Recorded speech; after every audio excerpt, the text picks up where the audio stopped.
চলতি বছর দেশে হাম পরিস্থিতি উদ্বেগজনক হারে বেড়েছে। হামে আক্রান্ত উপসর্গে মোট সংখ্যা 1 লাখ ছাড়িয়ে গেছে। গত 24 ঘন্টায় সারা দেশে হাম সন্দেহে 4 শিশুর মৃত্যু হয়েছে। স্বাস্থ্য অধিদপ্তরের তথ্য অনুযায়ী এবছর এখন পর্যন্ত হাম ও উপসর্গে আক্রান্ত হয়েছে 1,677 জন। একই সময়ে মৃত্যু হয়েছে 666 জনের, যা 2 দশকের মধ্যে সর্বোচ্চ। গত 24 ঘন্টায় হাম উপসর্গে রোগীর সংখ্যা 1078 জন। একই সময়ে হামে আক্রান্ত হয়েছেন 96 জন এবং 15 মার্চ থেকে 19 জুন পর্যন্ত মোট রোগীর সংখ্যা 10,869 জন। এছাড়া 15 মার্চ থেকে 19 জুন পর্যন্ত এই ধরনের উপসর্গে মোট মৃত্যু হয়েছে 577 জন শিশুর। হাম নিয়ে আরও খবর জানাতে আমাদের সাথে রাজশাহী থেকে সরাসরি যুক্ত হয়েছেন সহকর্মী মীর কাদের। কথা বলবো তার সাথে। মীর, আসলে হামে আক্রান্ত এবং হাম উপসর্গ নিয়ে মৃত্যুর মিছিল আসলে থামছে এবং প্রতিনিয়তই হাসপাতালে রোগী ভর্তি হচ্ছে। তো রাজশাহীতে এখন পর্যন্ত কতজন রোগী ভর্তি আছেন, তাদের কি পরামর্শ দিচ্ছেন, সব মিলিয়ে বিস্তারিত জানতে চাই। সাথী, সারা দেশের সাথে রাজশাহীর যে হামের চিত্র সেটি কিন্তু একটু আলাদা। আর রাজশাহীতে কিন্তু যে হামের যে সংক্রমণ সেটি কিন্তু দিন দিন কমতে শুরু করেছে। অর্থাৎ বলা যায় রাজশাহীর যে হামের সংক্রমণ সেটি কিন্তু অনেকটাই নিয়ন্ত্রণে আছে।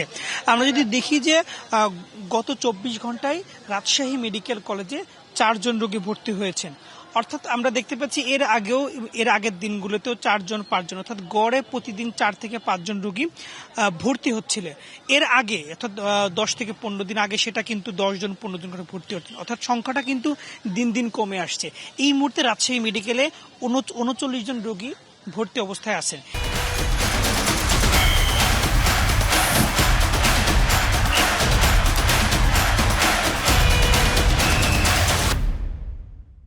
যেটা একটা সময় 100-রও বেশি ছাড়িয়ে গিয়েছিল বা সবসময় 100-র বেশি রোগী ভর্তি থাকতো, সেটা কিন্তু কমে এখন সেটা 39 জন আছে। অর্থাৎ দেখা যাচ্ছে এখানেও কিন্তু যে রোগী ভর্তির সংখ্যা সেটি কিন্তু অনেকটাই কমে আসছে। আমরা যদি বলি মৃত্যুর সংখ্যা, গত 1.5 মাসে কিন্তু রাজশাহী মেডিকেলে হাম উপসর্গ নিয়ে কোনো রোগীর মৃত্যু হয়নি। সর্বশেষ মে মাসের 6 তারিখ, অর্থাৎ প্রায় 1.5 মাস আগে কিন্তু একজন শিশু তিনি হাম উপসর্গ নিয়ে মারা গিয়েছেন। অর্থাৎ এই যে তথ্যগুলো দেখে বোঝা যাচ্ছে যে রাজশাহীর যে হামের চিত্র সেটা কিন্তু অনেকটাই কমে এসেছে এবং সেটা নিয়ন্ত্রণে আছে।